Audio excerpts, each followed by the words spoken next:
খালেদার মামলার রায় ঘিরে সর্বোচ্চ সতর্কতা, সারা দেশে তল্লাশি নজরদারি, বিজিবি মোতায়েন, আটক আরো 6 শতাধিক।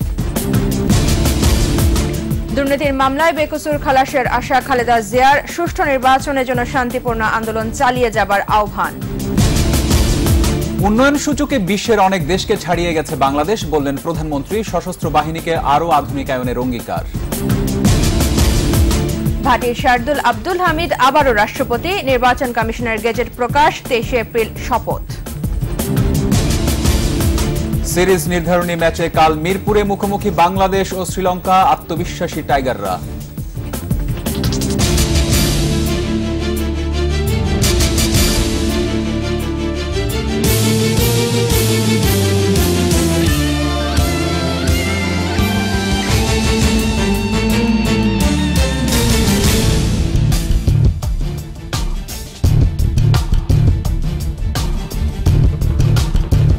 শুনছিলেন ফার্স্ট সিকিউরিটি ইসলামী ব্যাংক লিমিটেড সংবাদ শিরোনাম।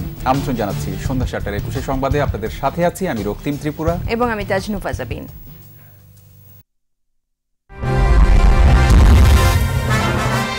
এগিয়ে চলো কল্পনার রাজ্যে।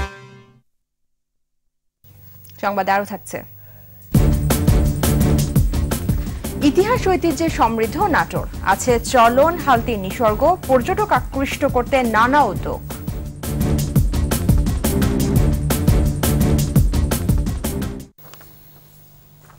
বেগম খালেদা জিয়ার দুর্নীতি মামলার রায়কে কেন্দ্র করে রাজধানী সহ সতর্ক অবস্থানে আইনশৃঙ্খলা বাহিনী। রাজধানীর মোড়ে মোড়ে তল্লাশি চৌকি বসিয়ে চলছে নজরদারি। পুলিশ, র্যাবের পাশাপাশি অনেক জায়গায় বিজিবি মোতায়েন করা হয়েছে। বিভিন্ন স্থানে আটক করা হয়েছে আরও 6 শতাধিক নেতাকর্মী। তবে গণগ্রেপ্তারের অভিযোগ অস্বীকার করেছেন আইজিপি। বিস্তারিত জানাচ্ছেন সাইদুল ইসলাম। বেগম খালেদা জিয়ার বিরুদ্ধে জিয়া অরফানেজ ট্রাস্ট দুর্নীতি মামলার রায়কে কেন্দ্র করে মঙ্গলবার থেকেই রাজধানীতে বাড়ানো হয় নিরাপত্তা। বৃহস্পতিবার ভোর 4টা থেকে সভা সমাবেশ নিষিদ্ধ করে সতর্ক অবস্থানে আইন শৃঙ্খলা রক্ষাকারী বাহিনী। প্রতিটি প্রবেশপথে বসানো হয়েছে তল্লাশি চৌকি, যানবাহনে চালানো হচ্ছে তল্লাশি। পরিস্থিতি স্বাভাবিক রাখতে পুলিশের পাশাপাশি র্যাব ও আর্ম পুলিশের টহল রয়েছে। নামানো হয়েছে বিজিবি। রায়ের দিন ও রায় পরবর্তী সহিংসতা হতে পারে এমনটি বিবেচনায় রেখে সম্ভাব্য প্রস্তুতি নেওয়া হয়েছে। একসাথে কাজ করার কথা জানিয়েছে পুলিশ ও র্যাব। জনগণের মধ্যে আতঙ্কের সৃষ্টি না করতে পারে সে প্রেক্ষিতে আমরা কাজ করে যাচ্ছি এবং এরকম পরিস্থিতি সৃষ্টি যারা করবে তাদের বিরুদ্ধে আইন অনুযায়ী কঠোর ব্যবস্থা গ্রহণ করা হবে। কোনো ব্যক্তি বা গোষ্ঠী নিরাপত্তা বিঘ্নিত করতে পারবে না, জ্বালাও পোড়াও ভাঙচুর করতে পারবে না। সেজন্য আইনি যত ধরনের পদক্ষেপ গ্রহণ করা প্রয়োজন আমরা সব ধরনের পদক্ষেপ গ্রহণ করব। এদিকে দেশের বিভিন্ন স্থানে অভিযান অব্যাহত রেখেছে আইন শৃঙ্খলা বাহিনী। বেশ কয়েকটি জেলায় মোতায়েন করা হয়েছে বিজিবি। চট্টগ্রাম, বগুড়া, নোয়াখালী, কুমিল্লা, ঝিনাইদহ, গাইবান্ধা সহ বিভিন্ন স্থানে অভিযান চালিয়ে আরও 6 শতাধিক নেতাকর্মীকে আটক করা হয়েছে। এছাড়া চট্টগ্রাম মেট্রোপলিটন পুলিশের নির্দেশে বিমানবন্দর সড়কের সিমেন্ট ক্রসিং থেকে বোট ক্লাব পর্যন্ত যান চলাচল বন্ধ রয়েছে। সংবাদ সম্মেলনে পুলিশ মহাপরিদর্শক বলেছেন, খালেদা জিয়ার রায়কে কেন্দ্র করে বিশৃঙ্খলার চেষ্টা করা হলে তা কঠোর হাতে দমন করা হবে। তবে গণগ্রেফতারের অভিযোগ অস্বীকার করেন তিনি। নৈরাজ্যকর পরিস্থিতি সৃষ্টির যে কোনো অপচেষ্টা বাংলাদেশ পুলিশ কঠোরভাবে পেশাদারিত্বের সাথে মোকাবেলা করবে। কোনো অবস্থাতেই এ ধরনের কোনো অপচেষ্টা সহ্য করা হবে না। সাইদুল ইসলাম, 21 টেলিভিশন, ঢাকা। এদিকে দুর্নীতির মামলায় ন্যায় বিচার হলে বেকসুর খালাস পাওয়ার আশা করছেন বিএনপি চেয়ারপারসন বেগম খালেদা জিয়া। সংবাদ সম্মেলনে তিনি বলেছেন, শাসক গোষ্ঠীকে তুষ্ট করতে যদি অন্য কোনো রায় দেওয়া হয় তবে তা ইতিহাসের কলঙ্কজনক অধ্যায় হবে। কোনো দুর্নীতি করেননি দাবি করে যে কোনো পরিস্থিতির জন্য প্রস্তুত আছেন বলেও জানান খালেদা জিয়া। আর জানাচ্ছেন তাপসী রাবেয়া। দেশের চলমান রাজনৈতিক পরিস্থিতি ও করণীয় নিয়ে গুলশানের রাজনৈতিক কার্যালয়ে বিএনপি চেয়ারপারসন বেগম খালেদা জিয়ার এই সংবাদ সম্মেলন। লিখিত বক্তব্যের শুরুতেই সরকারের আচরণের কঠোর সমালোচনা করেন তিনি। জেলগুলো ভরে ফেলা হয়েছে, হাজার হাজার মামলা দায়ের করা হয়েছে। জিয়া অরফানেজ ট্রাস্ট দুর্নীতি মামলা নিয়েও কথা বলেন খালেদা জিয়া। তার দাবি, তিনি কোনো অন্যায় করেননি। ন্যায় বিচার হলে বেকসুর খালাস পাবেন বলে আশা করেছেন বিএনপি চেয়ারপারসন। সবচেয়ে বড় কথা হচ্ছে জিয়া অরফানেজে একটি টাকাও তছরূপ হয়নি। সমস্ত টাকা প্রতিষ্ঠানের নামে ব্যাংকে জমা আছে। এখন শুধু আসলে সেই টাকা বেড়ে প্রায় 3 গুণ হয়েছে।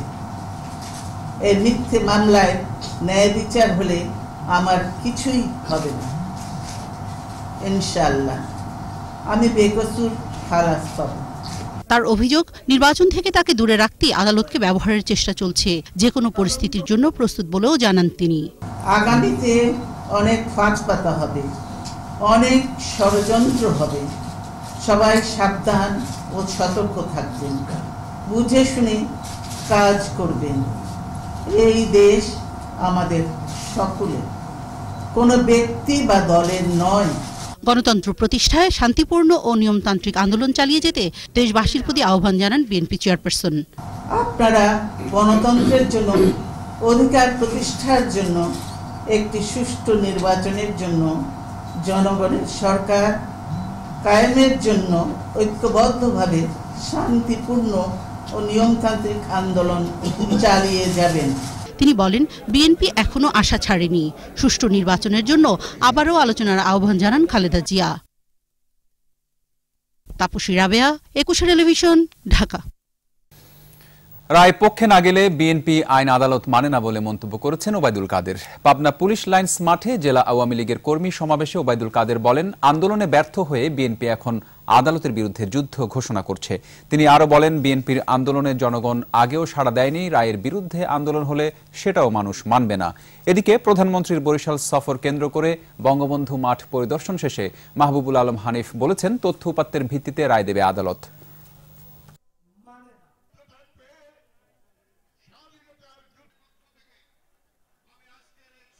তাদের পক্ষে না গেলে আদালত তারা মানে না, আইন মানে না, আইনের শাসন মানে না। আন্দোলনে ব্যর্থ বিএনপি এখন আদালতের বিরুদ্ধে যুদ্ধ ঘোষণা করেছে। রায়কে কেন্দ্র করে যদি কেউ সহিংসতা করার চেষ্টা করে বা যদি দেশে নাশকতামূলক কর্মকাণ্ড করার চেষ্টা করে, এই দেশের আইন শৃঙ্খলা বাহিনী আছে, তারা কঠোর হস্তেই এটাকে দমন করবে। শুধু দক্ষিণ এশিয়া নয়, উন্নয়ন সূচকে বিশ্বের অনেক দেশকে বাংলাদেশ ছাড়িয়ে গেছে বলে মন্তব্য করেছেন প্রধানমন্ত্রী শেখ হাসিনা। সকালে সামরিক বাহিনী কমান্ড ও স্টাফ কলেজ থেকে গ্রাজুয়েশন সম্পন্নকারী অফিসারদের সনদ প্রদান অনুষ্ঠানে তিনি কথা বলেন। প্রশিক্ষণ, মেধা ও দক্ষতা দেশের স্বাধীনতার সার্বভৌমত্ব রক্ষায় কাজে লাগানোর আহ্বান জানান প্রধানমন্ত্রী। আরও জানাচ্ছেন মামুন রশিদ। সামরিক বাহিনী কমান্ড ও স্টাফ কলেজ থেকে গ্রাজুয়েশন সম্পন্ন করা বিভিন্ন বাহিনীর অফিসারদের সনদ প্রদান অনুষ্ঠানে যোগ দেন প্রধানমন্ত্রী শেখ হাসিনা। বাংলাদেশ সেনাবাহিনীর 136 জন, নৌবাহিনীর 40 জন, বিমান বাহিনীর 22 জন অফিসার গ্রাজুয়েশন সম্পন্ন করেন এবারের কোর্সে। একই সাথে চীন, ভারত, যুক্তরাষ্ট্র, ইন্দোনেশিয়া, কুয়েত সহ 22টি দেশের 68 জন অফিসার সহ মোট 266 জন প্রশিক্ষণার্থী গ্রাজুয়েশন সম্পন্ন করেন। সনদ প্রদান শেষে অফিসারদের উদ্দেশ্যে ভাষণ দেন প্রধানমন্ত্রী। আত্মপ্রত্যয়ী হয়ে দেশের স্বাধীনতার সার্বভৌমত্ব রক্ষায় সব ধরনের চ্যালেঞ্জ মোকাবেলা করার আহ্বান জানান তিনি। জাতি হিসেবে কারো কাছে মাথা নিচু করে আমরা চলবো না, বিশ্ব দরবারে আমরা মাথা উঁচু করে চলবো। কারো কাছে হাত পেতে নয়, ভিক্ষা চেয়ে নয়, আমরা নিজস্ব সম্পদ দিয়ে নিজস্ব অর্থায়নে বাংলাদেশকে গড়ে তুলব, যেন বিশ্বের বুকে বাঙালি জাতি বিজয়ী জাতি হিসেবে মাথা উঁচু করে চলতে পারে। সন্ত্রাস, জঙ্গিবাদ দমন সহ সামাজিক উন্নয়নে বাংলাদেশ সহ সারা বিশ্বে সশস্ত্র বাহিনীর ভূমিকার প্রশংসা করেন শেখ হাসিনা। সশস্ত্র বাহিনীকে আধুনিক বাহিনী হিসেবে গড়ে তোলার সরকারের অঙ্গীকারের কথাও জানান তিনি। জাতির পিতা বঙ্গবন্ধু শেখ মুজিবুর রহমানের দূরদৃষ্টি সম্পন্ন প্রতিরক্ষা নীতির অনুসারে আমরা ফোর্সেস গোল 2030 প্রণয়ন করেছি এবং তা বাস্তবায়ন করে যাচ্ছি। বিগত 9 বছরে আমরা সশস্ত্র বাহিনীর অবকাঠামোগত উন্নয়নের পাশাপাশি সক্ষমতা বহুলাংশে বৃদ্ধি করেছি। আধুনিক প্রশিক্ষণ ও সরঞ্জামাদির সমন্বয়ে আজকে সশস্ত্র বাহিনী অনেক বেশি উন্নত, দক্ষ ও চৌকস। বাংলাদেশের উন্নয়নের ধারাবাহিকতায় বর্তমান সরকারের অবদানের কথা তুলে ধরে প্রধানমন্ত্রী জানান, সুবর্ণ জয়ন্তীতে দেশকে মধ্যমায় নিয়ে যেতে কাজ করে যাচ্ছে তার সরকার। আমরা আর ওই স্বল্পোন্নত দেশ না, আমরা উন্নয়নশীল দেশ হিসেবে, ডেভেলপিং কান্ট্রি হিসেবে আমরা প্রতিষ্ঠিত হব এবং এই অঞ্চলের সকল দেশের সাথে তাল মিলিয়ে আমরা চলতে পারব। পেশাগত দায়িত্ব পালনের মধ্য দিয়ে দেশের উন্নয়নের ধারাবাহিকতা অব্যাহত রাখতে সবাইকে কাজ করার আহ্বান জানান শেখ হাসিনা। সুন্দর হোক, সফল হোক, কর্মময় জীবন। মামুন রশিদ, একুশে টেলিভিশন, ঢাকা।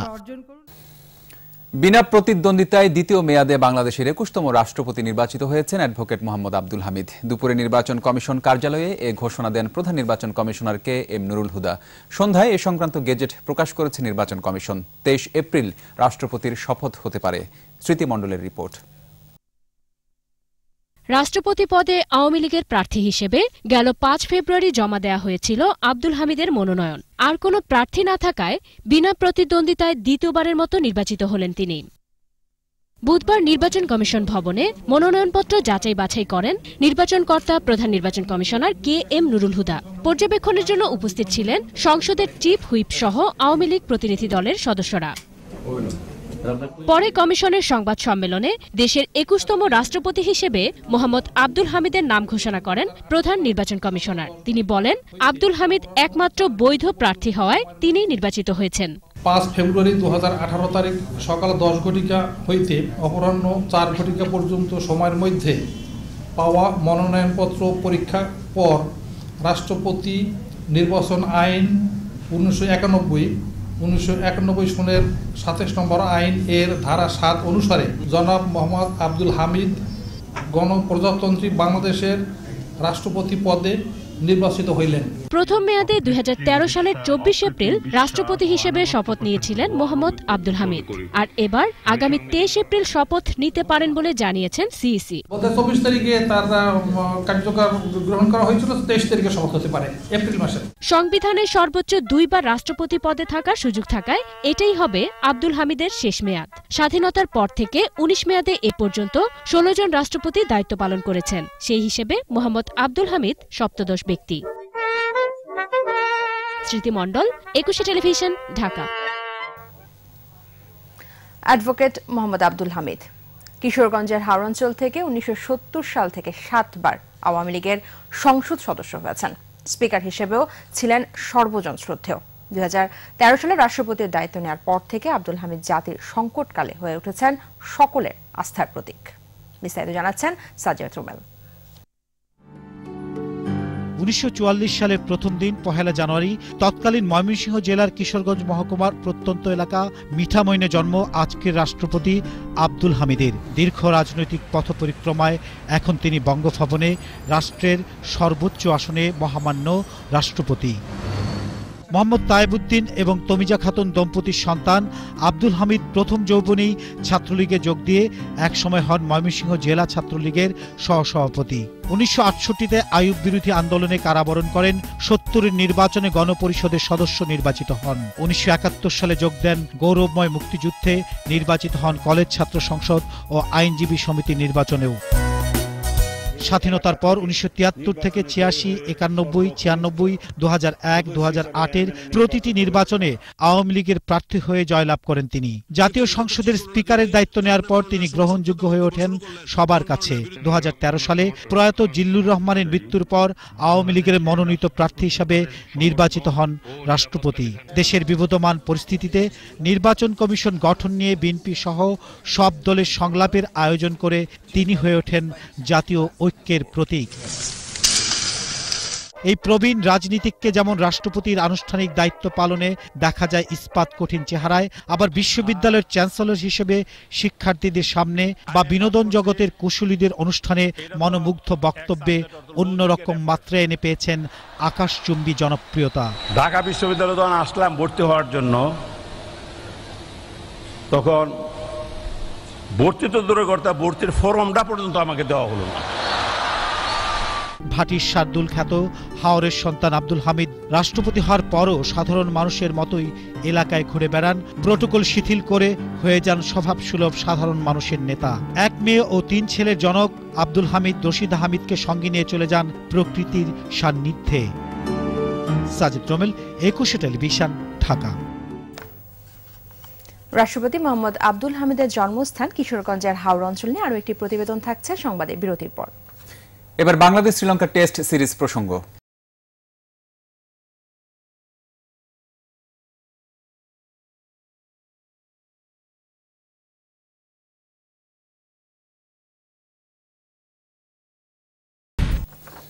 সিরিজ নির্ধারণী ম্যাচে কাল মাঠে নামছে বাংলাদেশ ও শ্রীলঙ্কা। মিরপুর শেরেবাংলা স্টেডিয়ামে খেলাটি শুরু হবে সকাল 9:30টায়।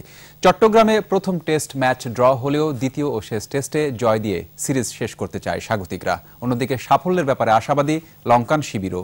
ম্যাচটি অন্তত ড্র করতে পারলে র্যাঙ্কিংয়ে প্রথমবারের মতো 8 নম্বরে উঠবে বাংলাদেশ। বিস্তারিত সৌরভ ইমামের রিপোর্টে। দ্বিতীয় টেস্ট শুরুর আগে ঘুরে ফিরে আসছে বাংলাদেশের ব্যাটিং। বিরচিত ব্যাটিংয়ে চট্টগ্রামে অনেকটা জয়সময় ড্র তুলে নেয় বদলে যাওয়া বাংলাদেশ। সেই সুখস্মৃতি নিয়ে এবার নতুন মিশনে স্বাগতিক দল। লঙ্গার ভার্সনের শক্তির বিচারে বাংলাদেশের তুলনায় এগিয়ে লঙ্কানরা। ইনজুরির কারণে দলে সাকিব না থাকলেও জয়ের মিশনে আত্মবিশ্বাসের গল্প শোনালেন অধিনায়ক। যদি আমরা আমাদের স্কিলগুলো ভালোভাবে এক্সিকিউট করতে পারি এবং আমার মনে হয় যে খুব ভালো একটা কন্টেস্ট হবে। স্বাগতিকদের শক্তিশালী মানছেন শ্রীলঙ্কার অধিনায়ক দীনেশ চান্দিমালু। ঘরের মাটিতে টাইগারদের শক্ত প্রতিপক্ষ মানলেও নিজেদের শক্তির কথাও জানালেন লঙ্কান দলপতি। We have something in our power sleeve, totally different conditions here, so we just need to execute that when we are in the middle. Bangladesh দলে আব্দুর রাজ্জাকের খেলার সম্ভাবনার কথা জানালেন দলপতি। বদলে যাওয়া বাংলাদেশ গত কয়েক বছর ওয়ানডেতে বেশ কয়েকটি রং ছড়ানো জয়ে ক্রিকেটের বিশ্বমঞ্চে ব্যাপক প্রশংসিত হয়েছে। তবে প্রত্যাশা মাফিক সাফল্য না পেলেও টেস্টেও ধীরে ধীরে উন্নতি করছে টাইগাররা। সেই ধারাবাহিকতায় চট্টগ্রাম টেস্টের পর হোম অফ ক্রিকেট গ্রাউন্ডে সাফল্যের ব্যাপারে আত্মবিশ্বাসী লাল সবুজের দল। সৌরভ ইমাম, 21 টেলিভিশন, মিরপুর স্টেডিয়াম, ঢাকা। সংবাদের পর্যায়ে নিচ্ছে ইসলামী ব্যাংক বিরতি, ফিরে এসে যা থাকবে। চিকিৎসা সেবা গ্রহীতাকে জিম্মি করে অতিরিক্ত অর্থ আদায়, ডাক্তাররাও জড়িত বলছে টিআইবি। নিয়ন্ত্রণে কমিশন গঠনের প্রস্তাব। গাইবান্ধায় এমপি লিটন হত্যা মামলায় চার্জ গঠন, জাতীয় পার্টি নেতা কাদের খান সহ 7 জনের বিচার শুরু।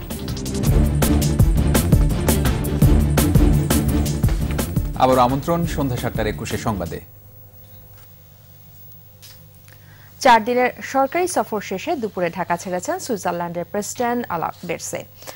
শাহজালাল আন্তর্জাতিক বিমানবন্দরে তাকে বিদায় জানান পররাষ্ট্রমন্ত্রী আবুল হাসান মাহমুদ আলী। সফরের শেষ দিনে সকালে সুইজারল্যান্ডের প্রেসিডেন্টের সাথে সৌজন্য সাক্ষাৎ করেন স্পিকার শিরিন শারমিন চৌধুরী।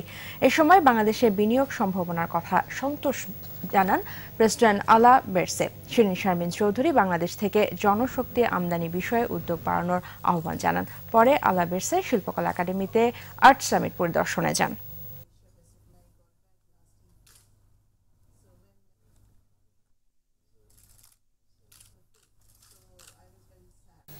বেসরকারি চিকিৎসা সেবা প্রতিষ্ঠানগুলোর নিয়ন্ত্রণে একটি স্বাধীন কমিশন গঠনের প্রস্তাব করেছে ট্রান্সপারেন্সি ইন্টারন্যাশনাল বাংলাদেশ টিআইবি। সরকারি ডাক্তাররা বেসরকারি প্রতিষ্ঠানের সেবা দিয়ে দুটি খাতকেই ক্ষতিগ্রস্ত করছেন বলেও জানান তারা। গবেষণা প্রতিবেদনে এসব তথ্য জানায় টিআইবি। মাহমুদ হাসানের রিপোর্ট। টিআইবি কার্যালয়ে বেসরকারি চিকিৎসা সেবায় সুশাসন নিয়ে গবেষণা প্রতিবেদন উপস্থাপন করে ট্রান্সপারেন্সি ইন্টারন্যাশনাল বাংলাদেশ। প্রতিবেদনে বলা হয়, জনসংখ্যা বৃদ্ধির তুলনায় চিকিৎসা সেবার সুযোগ বাড়েনি। এখনো অধিকাংশ মানুষ সরকারি চিকিৎসা ব্যবস্থার উপর নির্ভরশীল, কিন্তু সেখানেও পাওয়া যায় না কাঙ্ক্ষিত সেবা। সরকারি চিকিৎসা সেবার উপরে সম্পূর্ণ নির্ভরশীল থাকলে আমরা হয়তো অনেকেই চিকিৎসা পেতাম না। রাজনৈতিক ও ব্যবসায়িক স্বার্থ জড়িত থাকায় অধিক মুনাফার আশায় চিকিৎসা বাণিজ্যিকীকরণ হচ্ছে বলেও দাবি করা হয় প্রতিবেদনে। অতিরিক্ত মুনাফার আশায় বেসরকারি স্বাস্থ্য প্রতিষ্ঠানগুলি যেই অনিয়মগুলি করে যাচ্ছে, একবারে কোনো রকম ভাবে জবাবদিহিতার সম্মুখীন হতে না হয়ে সেটাই আমরা তুলে ধরার চেষ্টা করেছি। বেসরকারি চিকিৎসা ব্যবস্থার জবাবদিহিতা ও তদারকি নিশ্চিত করতে স্বাধীন কমিশন গঠনের প্রস্তাব করে টিআইবি। ব্যবসায়িক ব্যক্তি মালিকানাধীন খাতের নিয়ন্ত্রণের জন্য পুরো দায়িত্বটা সরকারের হাতে অর্পিত থাকা সরকারের জন্য একটা বোঝা। এই খাতে পরিবীক্ষণ এবং নিয়ন্ত্রণ ব্যবস্থা নিশ্চিত করার জন্য একটি কমিশন গঠন করা যেতে পারে। চিকিৎসার ব্যয়ের চেয়ে অতিরিক্ত 15 থেকে 50% কমিশন গুনতে হচ্ছে রোগী কিংবা তার স্বজনদের। এই অর্থের ভাগ সরকারি বেসরকারি চিকিৎসক কর্মী দালাল চক্র পাচ্ছে বলেও জানানো হয় প্রতিবেদনে। মাহমুদ হাসান, 21 টেলিভিশন, ঢাকা। গাইবান্ধা 1 আসনের এমপি মঞ্জুরুল ইসলাম লিটন হত্যা মামলায় জাতীয় পার্টির নেতা ও সাবেক সাংসদ আব্দুল কাদের সহ 7 জনের বিচার শুরু হয়েছে। দুপুরে গাইবান্ধা জেলা ও দায়রা জজ আদালতে এই মামলার চার্জ গঠন হয়। আসামি 15 দিনের মধ্যে সাক্ষ্য গ্রহণ শুরু হতে পারে। গাইবান্ধার প্রতিনিধি আফরোজাল উনার রিপোর্ট জানাচ্ছেন মুশফিকা নাজনীন। বুধবার বেলা 11টার দিকে কড়া নিরাপত্তায় গাইবান্ধার 1 আসনের সাংসদ লিটন হত্যার আসামিদের আদালতে হাজির করা হয়। গাইবান্ধা জেলা ও দায়রা জজ আদালতের বিচারক রাশেদা বেগম আসামিদের উপস্থিতিতে চার্জ গঠন করেন। পরে সরকার পক্ষের আইনজীবী বলেন, ঈর্ষান্বিত হয়ে 2016 সালের 31শে ডিসেম্বর আসামিরা যোগ সাজসে সাংসদ লিটনকে হত্যা করে। আজকে যেহেতু অভিযোগ গঠন হলো, পরের ডেটটা এই সাক্ষীর জন্য সাক্ষী শুরু হয়ে যাবে আর কি এই লিটন হত্যা মামলা। মামলায় অভিযুক্তদের মধ্যে জাপানিতা কাদের খান ও তার 5 সহযোগী কারাগারে রয়েছে। অপর আসামি চন্দন পলাতক। গেল বছর 30 এপ্রিল মামলার চার্জশিট দেয়া হয়। মুশফিকা নাজনীন, 21 টেলিভিশন। বর্ষাকালে নৌকা আর শুকনো মৌসুমে পায়ে হাঁটা ছাড়া যোগাযোগের কোনো মাধ্যমই ছিল না কিশোরগঞ্জের হাওড়াঞ্চলে। সেই দিন বদলে যোগাযোগ, শিক্ষা, কর্মসংস্থান সহ বিভিন্ন ক্ষেত্রে উন্নয়নে নবদিগন্তের সূচনা হয়েছে ইটনা মিঠামইন অষ্টগ্রামের। আর এই উন্নয়নের রূপকার ভাটির শার্দুল হিসেবে পরিচিত রাষ্ট্রপতি মোহাম্মদ আব্দুল হামিদ। কিশোরগঞ্জ প্রতিনিধি সাকাউদ্দিন আহমদ রাজনের রিপোর্ট জানাচ্ছেন মুশফিকা নাজনীন। একসময় নৌপথই ছিল হাওড় অঞ্চলে যোগাযোগের একমাত্র মাধ্যম, আর শুকনো মৌসুমে হাঁটা। বর্ষায় নাও, শুকনায় পাও। এই দিন বদলে কোনোদিন পাকা রাস্তা হবে সেটা কখনো ভাবতেও পারেননি কিশোরগঞ্জের হাওড়বাসী। শহরে গেলে বলতো বাইটা গাওয়ার আসছে, আর এখন আমাদের এলাকায় অনেক উন্নয়ন হয়েছে, শহরের মানুষ দেখতে আসে। সাতেরা ফিতে আইসি বর্ষাকালে, ওখানে আব্দুল হামিদ সাহেব রাস্তাঘাট করে দিছে, বিরিবান দেওয়াতে আমরা অনেক উপকার পাইছি। এখন সেখানে হয়েছে সাবমার্সিবল সড়ক বা ডুবো সড়ক, হয়েছে উঁচু বা আভুরা সড়কও। শুধু এক গ্রাম থেকে আরেক গ্রাম নয়, জেলা সদর সহ রাজধানী ঢাকার সাথেও সড়ক পথে যোগাযোগ তৈরি হয়েছে হাওড়ের। ব্রিজটা হয়ে গেলে এর আগে মহামান্য রাষ্ট্রপতির নামে যে 341 মিটার একটা ব্রিজ নির্মাণ করা হয়েছে ধলেশ্বরী নদীর উপরে, এই 2 ব্রিজের মাধ্যমে দিয়ে হাওড়ের 3টে উপজেলা দেশের মূল ভূখণ্ডের সঙ্গে যুক্ত হয়ে যাবে। শিক্ষা, স্বাস্থ্য সহ বিভিন্ন ক্ষেত্রে ব্যাপক উন্নতি হয়েছে এখানে। সৃষ্টি হয়েছে কর্মসংস্থানও। নদী ভাঙন থেকে রক্ষায় নির্মিত হয়েছে বেড়িবাঁধ। নিজ এলাকাতে পড়াশোনা করতে পেরে খুশি শিক্ষার্থীরা। ইন্টার পাস করে ডিগ্রিতেও পড়াশোনা করতে পারছে। জেলা পর্যায়ে কলেজে যাইতে হচ্ছে না, আমরা এখানেই পড়তে পারতেছি। সবকিছু মহামান্য রাষ্ট্রপতির জন্য এখানে আমরা এই সুযোগ সুবিধা পাচ্ছি। নারী শিক্ষার অগ্রগতিটা একেবারেই চোখে পড়ার মতো। নারী শিক্ষার হার এই অঞ্চলে ছিল অত্যন্ত নিম্নমানের। রাস্তাঘাট হচ্ছে, আমরা এখন কর্মসংস্থান হচ্ছে। উন্নয়নের এই ছোঁয়ার সবটুকু এসেছে হাওড়া অঞ্চলের কৃতি সন্তান রাষ্ট্রপতি আব্দুল হামিদের হাত ধরে। ইটনা মিঠামইন অষ্টগ্রামে তিনি 7 বার সংসদ সদস্য নির্বাচিত হয়েছেন ডেপুটি স্পিকার, বিরোধী দলীয় উপনেতা, স্পিকার, তারপর রাষ্ট্রপতি। অর্জিত জ্ঞানকে সার্থকভাবে মানব কল্যাণে প্রয়োগ করতে সক্ষম হবে, তারাই এই চ্যালেঞ্জে জয়ী হবে। এত উচ্চ আসনে গেলেও ভোলেননি নিজ এলাকা ও জনগণকে। এমন সন্তান পেয়ে গর্বিত এলাকাবাসী। মুশফিকা নাজনীন, 21 টেলিভিশন। এবার 21 গ্রন্থমেলার খবর।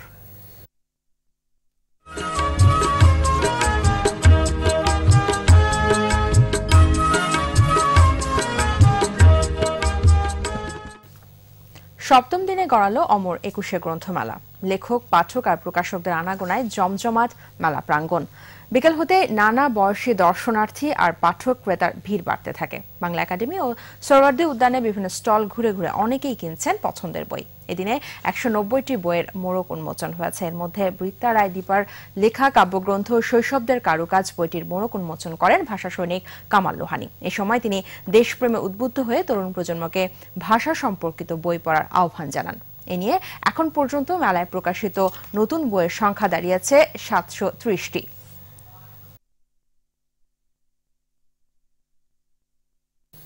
গ্রন্থমেলায় আছেন সহকর্মী প্রণব চক্রবর্তী, তার কাছে জানবো মেলায় আসা নতুন বইয়ের খবর। প্রণব। ধন্যবাদ রক্তিম।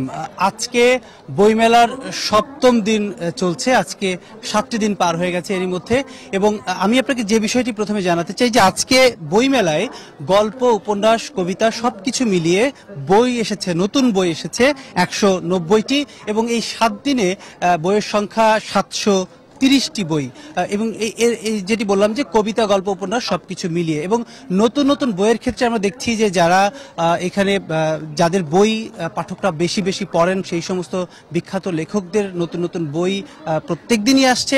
আজকেও আমরা কিছুক্ষণ আগেই আমাদের আনিসুল হকের সাথে আমরা কথা বলেছি, তিনি আমাদেরকে জানিয়েছেন তার এবার নতুন বই এসেছে মেলায় 4টি, এবং সে বইগুলো বিভিন্ন স্টলে বিক্রি হচ্ছে, এবং আমরা দেখছিও যে পাঠকরা তার কাছ থেকে অটোগ্রাফ সহ তার বই কিনছেন, এবং যে মোড়ক উন্মোচন হচ্ছে যেখানে আমরা সেখানেও দেখেছি যে নতুন নতুন অনেক বই উন্মোচন হচ্ছে। এবং আমরা একটি বিষয় যেটি জানাতে চাই যে আজকে এই বইমেলায় মানে যারা এখানে বিক্রেতা আছেন, বইয়ের বিক্রেতা, তারা অভিযোগ করেছেন একটি বিষয়, অভিযোগ ঠিক বলা যাবে না, তারা আমাদেরকে জানিয়েছেন যে আজকে কিন্তু পাঠকদের সংখ্যা অনেক কম মেলায়, এবং আমরা সেটি ঘুরেও দেখেছি যে অন্যান্য দিনের তুলনায় আজকে বইমেলায় পাঠকদের সংখ্যা অনেক কম।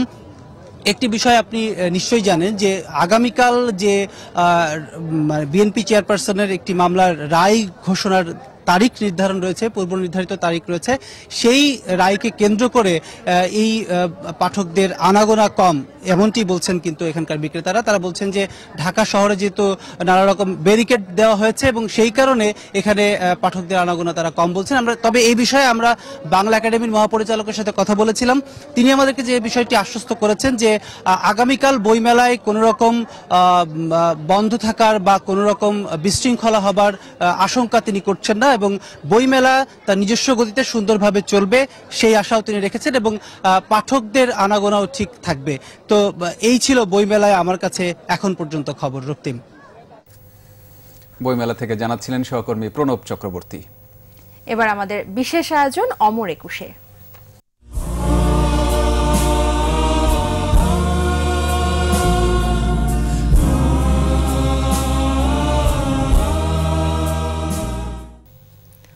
বাংলাসহ বিভিন্ন দেশ ও জাতিসত্তার ভাষা গবেষণা সংরক্ষণ সহ 23টি লক্ষ্য উদ্দেশ্য নিয়ে আন্তর্জাতিক মাতৃভাষা ইনস্টিটিউট প্রতিষ্ঠিত হলো।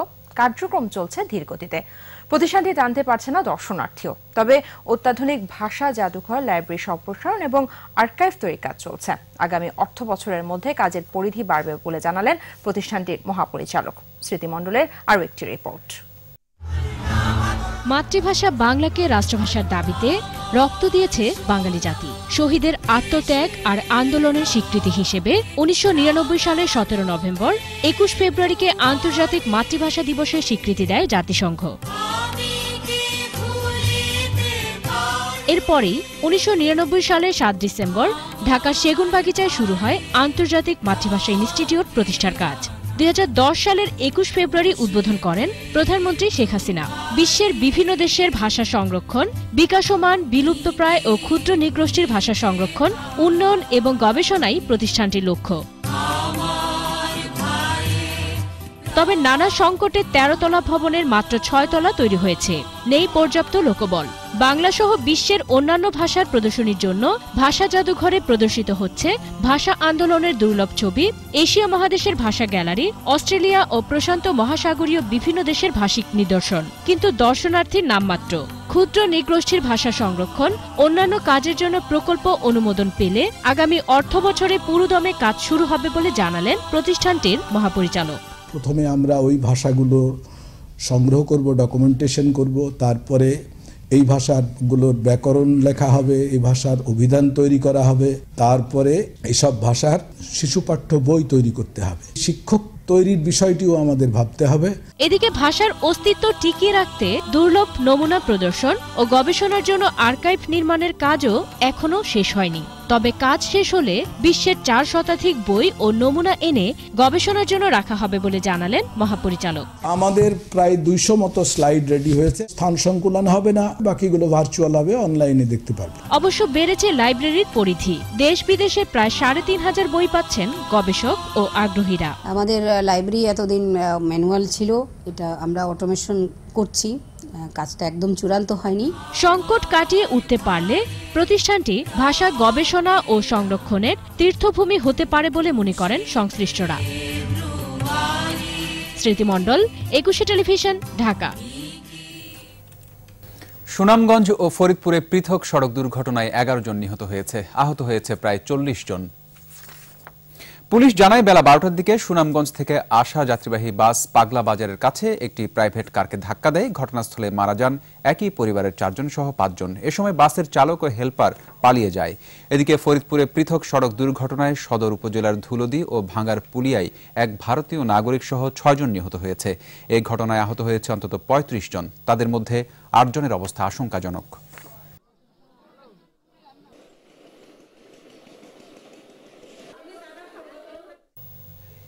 বাণিজ্য সংবাদ।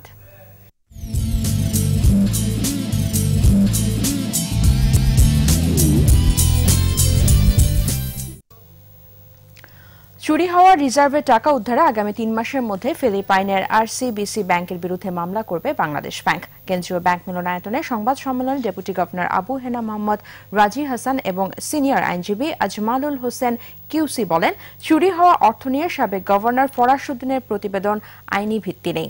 জালিয়াতি করে নিয়ে যাওয়া 81 মিলিয়ন ডলারের মধ্যে 15 মিলিয়ন উদ্ধার হয়েছে জানিয়ে বাকি 66 মিলিয়ন উদ্ধারে কাজ চলছে বলেও জানানো হয় সংবাদ সম্মেলনে।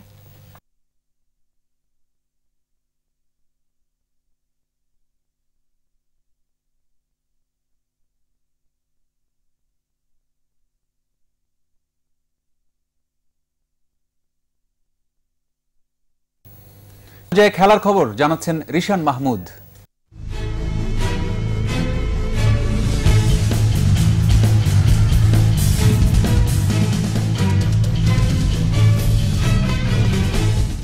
ধন্যবাদ। ঢাকা প্রিমিয়ার ক্রিকেট লিগে জয় পেয়েছে prime bank, Sheikh Jamal Dhanmondi club ও ব্রাদার্স ইউনিয়ন। ফতুল্লায় কলাবাগান ক্রীড়া চক্রকে 7 উইকেটে হারিয়েছে prime bank cricket club. Toss হেরে ব্যাটিংয়ে নেমে 8 উইকেটে 172 রান সংগ্রহ করে কলাবাগান ক্রীড়া চক্র। জবাবে ব্যাটিংয়ে নেমে 7 উইকেট হাতে রেখে জয় নিশ্চিত করে প্রাইম ব্যাংক। ওপেনার মেহেদী হাসান সিদ্দিকী 51 ও জাকির হাসান করেন 56 রান। সাভারে মোহামেডান স্পোর্টিং ক্লাবের বিপক্ষে 5 উইকেটে জয় পায় ব্রাদার্স ইউনিয়ন। শামসুর রহমান শুভর 84 ও সালমান বাটের 62 রানে 8 উইকেটে 330 রান তোলে মোহামেডান। জবাবে অলোক কাপালির অপরাজিত 95 রানে জয় নিশ্চিত করে ব্রাদার্স ইউনিয়ন। এদিকে শেখ জামাল ধানমন্ডির দেয়া 230 রানের লক্ষ্যে 8 উইকেটে 227 রানে ইনিংস শেষ হয় লিজেন্ড অব রূপগঞ্জের। শেখ জামালের হয়ে সর্বোচ্চ 90 রান করেন নুরুল হাসান সোহান, আর রূপগঞ্জের হয়ে 116 রানে অপরাজিত থাকেন নাইম ইসলাম। এই ছিল আমার কাছে খেলার খবর। ফিরছি মূল খবরে। ধন্যবাদ রিশান। এর সাথে শেষ করছি সন্ধ্যা 7টার 21 সংবাদ। যাবার আগে ফার্স্ট সিকিউরিটি ইসলামী ব্যাংক লিমিটেড সংবাদ শিরোনামগুলো জানাবো আরো একবার। খালেদার মামলার রায় ঘিরে সর্বোচ্চ সতর্কতা, সারা দেশে তল্লাশি, নজরদারি, বিজিবি মোতায়েন, আটক আরো 6 শতাধিক। দুর্নীতির মামলায় বেকসুর খালাসের আশা খালেদা জিয়ার, সুষ্ঠু নির্বাচনের জন্য শান্তিপূর্ণ আন্দোলন চালিয়ে যাবার আহ্বান। উন্নয়ন সূচকে বিশ্বের অনেক দেশকে ছাড়িয়ে গেছে বাংলাদেশ, বললেন প্রধানমন্ত্রী। সশস্ত্র বাহিনীকে আরো আধুনিকায়নের অঙ্গীকার। ভাটির শার্দুল আব্দুল হামিদ আবারও রাষ্ট্রপতি, নির্বাচন কমিশনের গেজেট প্রকাশ, 23 এপ্রিল শপথ। সিরিজ নির্ধারণী ম্যাচে কাল মিরপুরে মুখোমুখি বাংলাদেশ ও শ্রীলঙ্কা, আত্মবিশ্বাসী টাইগাররা। সর্বশেষ খবর জানতে ডায়াল করুন 2021 নম্বরে, আর ভিজিট করুন 21-tv.com ওয়েবসাইটে। এছাড়া ফেসবুকে লগ ইন করতে পারেন facebook.com/2124 অনলাইন। আমাদের পরের সংবাদ রাত 9টায় দেখার আমন্ত্রণ রইল। সবাইকে ধন্যবাদ।